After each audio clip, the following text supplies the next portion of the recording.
بسم اللہ الرحمن الرحیم۔ السلام علیکم۔ ہمارا رشتہ پروگرام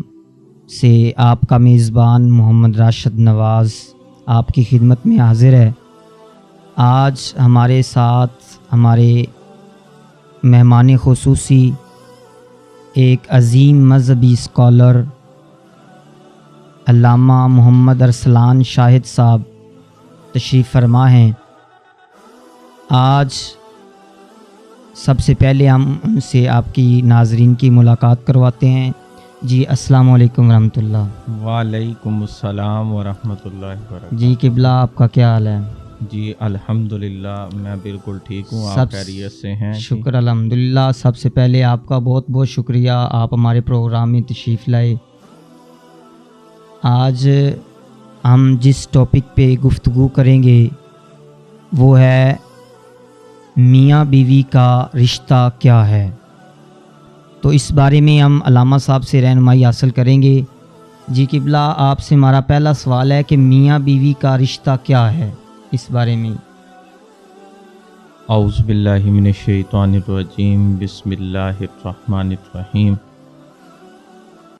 جی علامہ صاحب، یہ جو آپ نے آج کا ٹاپک رکھا ہے میاں بیوی کا رشتہ کیا ہے، اور فی زمانہ اس کو نبھانے کی جو کوشش ہے اس کو کس طریقے سے جو ہے وہ جاری رکھا جائے، تو یہ ایک انتہائی اہم اور وسیع مضمون ہے جی، جس پر کلام کرنا بہت ضروری ہے، اور ناظرین کو، سامعین کو اس پر جو ہے وہ اچھے طریقے سے غور و فکر کرنا جو ہے وہ بہت ضروری ہے۔ آج کل فی زمانہ بڑھتے ہوئے مسائل میں سے ایک مسئلہ میاں بیوی کی آپس میں ناچاکیاں اور پریشانیاں جو ہیں یہ بہت زیادہ ہیں۔ جی، اگر اس کو ہم قرآن و حدیث کی روشنی کے اندر جو ہے وہ دیکھیں تو میاں بیوی کا رشتہ وہ ایک عظیم سنت ہے کہ جس کے بارے میں آقا صلی اللہ علیہ وآلہ وسلم نے ارشاد فرمایا کہ میری سنتوں میں سے بہترین سنت جو ہے وہ نکاح ہے۔ سبحان اللہ۔ میاں بیوی کا یہ جو رشتہ ہے، یہ ایک مرد اور زن کا جب آپس میں نکاح ہوتا ہے تو پھر یہ رشتہ جو ہے یہ جنم لیتا ہے۔ جی، اور صرف یہی نہیں کہ یہ مرد و زن جو ہے یہ آپس میں ملتے ہیں، بلکہ اس نکاح کی وجہ سے دو خاندان جو ہے یہ آپس میں ملتے ہیں، جی دو بالکل۔ خاندان آپس میں جو ہے وہ جڑتے ہیں، اور اگر یہ میاں بیوی آپس میں خوش رہیں گے تو خاندان دو آپس میں خوش رہیں گے، اور اگر ان میں کسی بھی قسم کی کوئی ناچاکی ہوگی تو پھر دو خاندان جو ہیں ان کے اندر جو ہے وہ بہت سی ناچاکیاں جو ہیں، پریشانیاں جو ہیں وہ جنم لیں گی، اور فی زمانہ اس پر قائم اور دائم رہنے کے لیے، اس کو پروان چڑھانے کے لیے جو ہے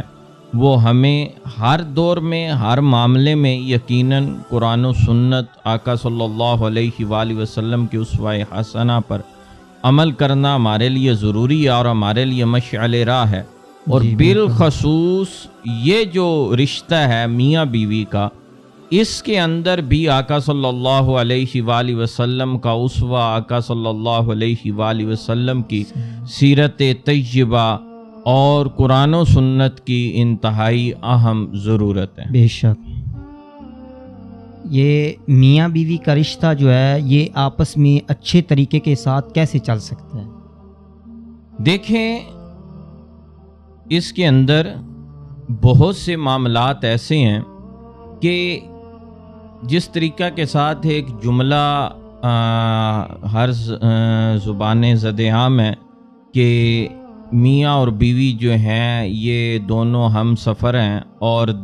ایک گاڑی کے دو پہیے ہیں۔ جی، اب اس جملے پر جو ہے وہ آپ غور و فکر کریں تو آپ کو یہ بات معلوم ہوگی کہ اگر ایک پہیہ جو ہے وہ زیادہ سپیڈ سے چل رہا ہے اور دوسرا پہیہ جو ہے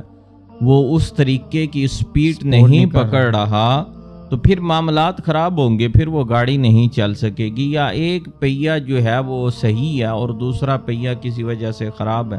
تو معاملات جو ہیں وہ صحیح نہیں چل سکیں گے. اسی طریقہ کے ساتھ دونوں پہیوں کی رفتار جو ہے وہ ایک جیسی ہونی چاہیے اور اس چیز کو سمجھنا چاہیے. تو زندگی کی گاڑی جو ہے، یہ زندگی کا جو سفر ہے، اس سفر میں بھی ایک دوسرے کی رفتار کو، ایک دوسرے کی نیچر کو، ایک دوسرے کی طبیعت کو سمجھ کر جو ہے اس سفر کو طے کرنا چاہیے. اگر ایک دوسرے کی نیچر کو، ایک دوسرے کی طبیعت کو نہیں سمجھا جائے گا تو پھر بہت سی پریشانیاں جو ہیں وہ سامنے آئیں گی، اور وہ پریشانیاں جو ہیں وہ میاں بیوی کے لیے ہی نہیں بلکہ آنے والی نسل کے لیے اور خاندانوں کے لیے جو ہے وہ پریشانی کا سبب بنے گی. اچھا علامہ صاحب، یہ بتائیں کہ اس رشتے کو چلانے کے لیے کیا میاں بیوی دونوں ان کا اہم کردار ہوتا ہے یا خاندان میں کسی بڑے فرد کا کردار ہوتا ہے جس سے یہ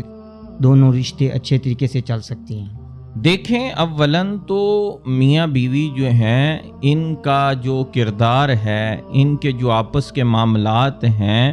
وہی مسئلے کا حل ہیں اور وہی ایک خوشگوار زندگی کی ضمانت ہے. جی، اللہ رب العزت قرآن پاک کے اندر جو ہے وہ ارشاد فرماتا ہے، ہن لباس لکم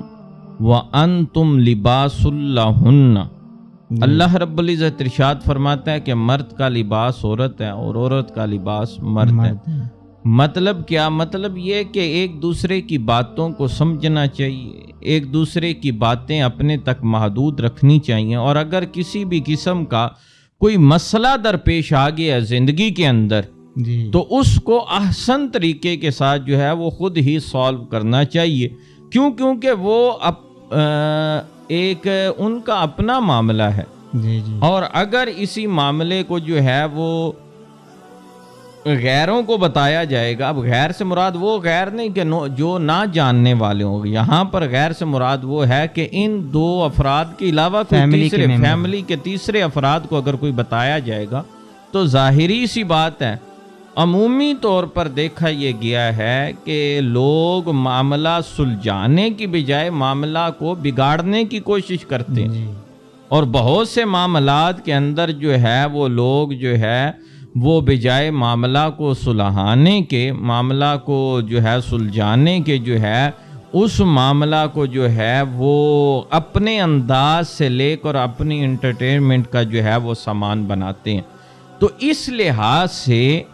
اگر میاں بیوی کا کوئی آپس کا معاملہ ہے، مثال کے طور پر بڑھتی ہوئی مہنگائی جو ہے یہ حالات پر جو ہے وہ کافی گہرا اثر ڈالتی ہے، گھریلو زندگی کے اوپر جو ہے یہ کافی گہرا اثر ڈالتی ہے، تو ظاہری سی بات ہے مہنگائی کے اندر میاں اور بیوی کو جو ہے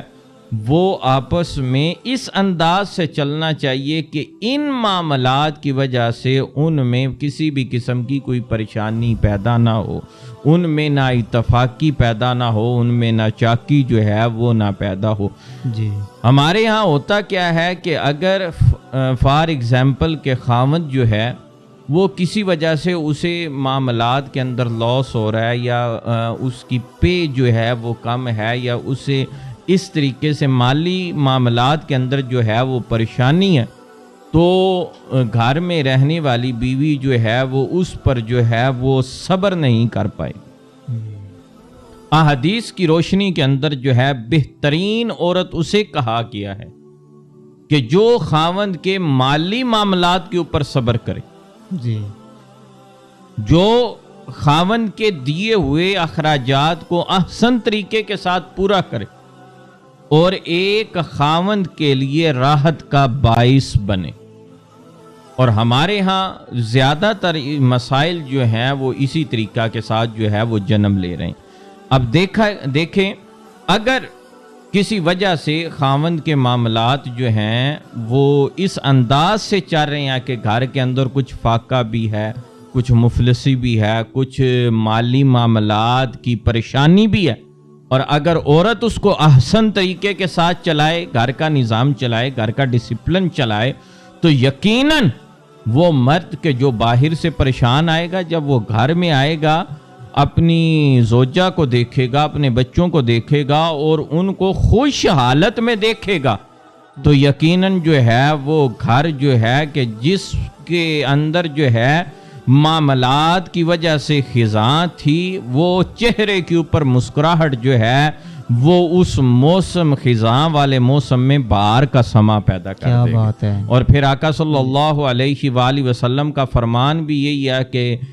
صدقات میں سے بہترین صدقہ ایک یہ بھی ہے کہ کسی کی طرف دیکھ کر مسکرانا۔ اب کوئی کسی کی طرف دیکھ کر مسکراتا ہے تو اس کے مسکرانے کی وجہ سے دوسرے آدمی کے چہرے پر بھی مسکراہٹ آ جاتی ہے، تو خالق کائنات ان دونوں سے بڑا خوش ہوتا ہے۔ اور پھر وہ عظیم سنت کے جس سنت کے تحت، جس سنت پر عمل کرنے کی وجہ سے، جس کے بارے میں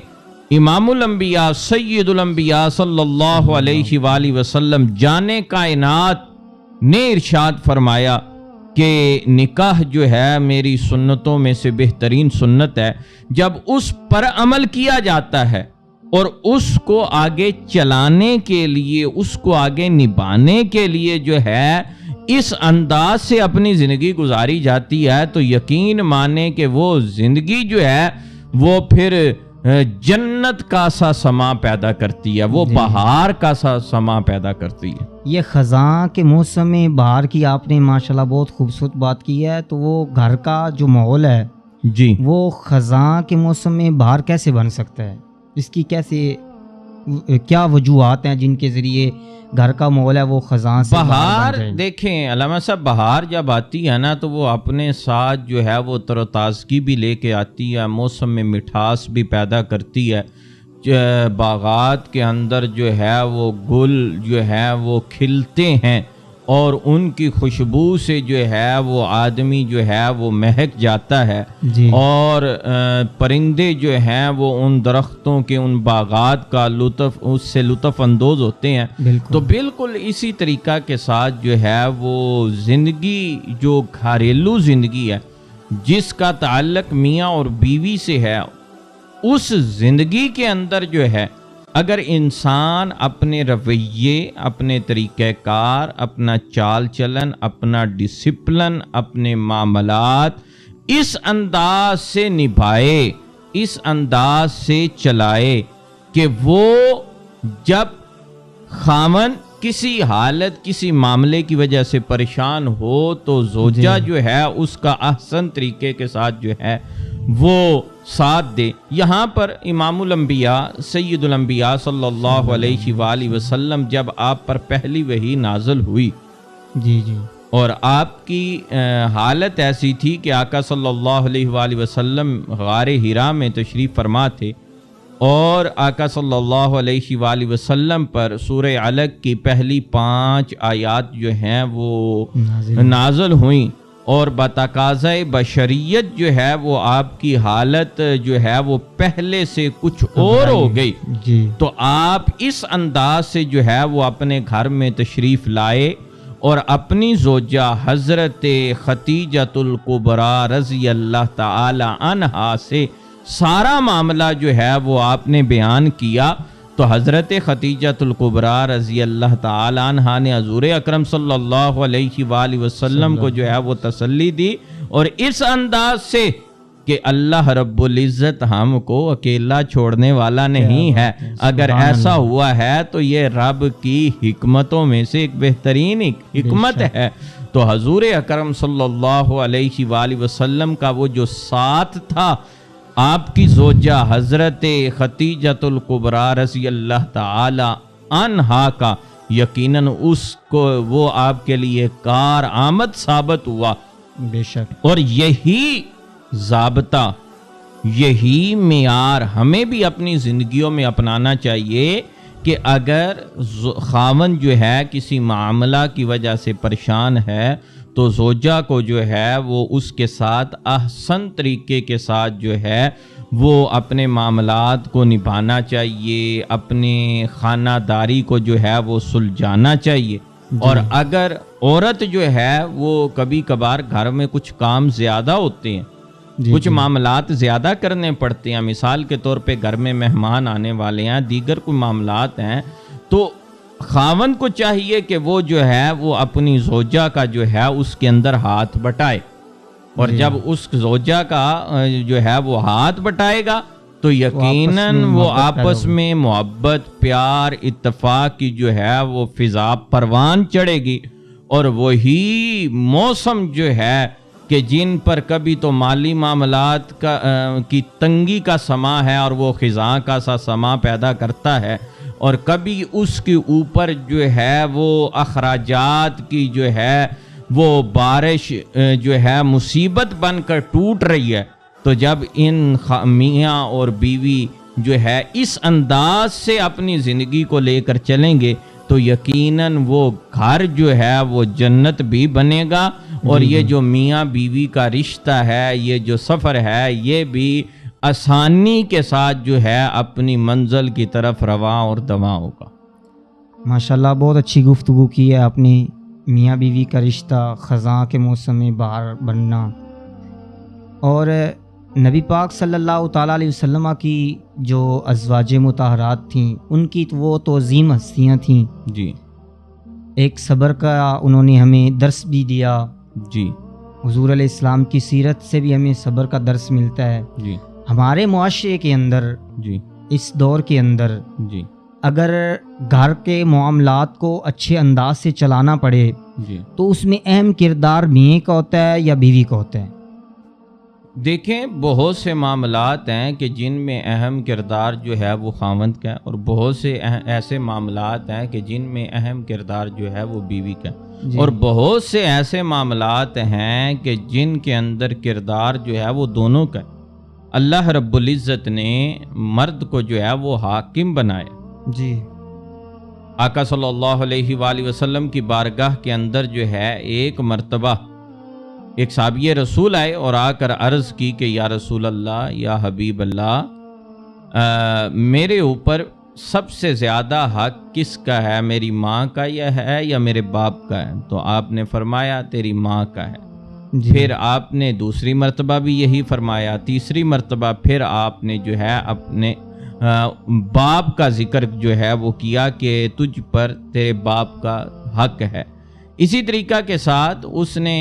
عرض کیا یا رسول اللہ، یا حبیب اللہ، کہ حکم ماننے کے اندر جو ہے سب سے زیادہ حق کس کا؟ پہلے خدمت کا ذکر کیا کہ خدمت کے لحاظ سے سب سے زیادہ حق کس کا؟ پھر حکم کے لحاظ سے جو ہے وہ